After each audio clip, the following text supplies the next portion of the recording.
kuya. Ano pong pangalan? Noel Delgado. Noel Delgado. Taga saan po kayo? Sa Dolores, Pasay. Pasay. Dito lang po malapit po. Ilang taon na po kayo sa traffic? Mga 18 years.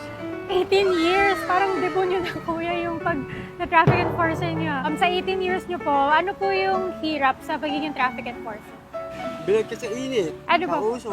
Pero kuya, ano po yung rason bakit patuloy nyo po itong ginagawa? Sino pong inspirasyon? Pamilya. Pamilya nyo po? Binata kasi. Ah, Nag-aano lang ako sa mga kapatid ko. kapatid nyo po. Mga kilos. Ayun lang. Kuya Noel, bilang pasasalamat po sa pagbabantay nyo sa ating mga motorista dito sa kalsada, meron pong handog sa inyo ang Cayetano in Action with Boy Aguno. So po kuya, thank you po sa 18 years na service dito sa kalsada bilang traffic enforcer. Salamat po. Maraming salamat.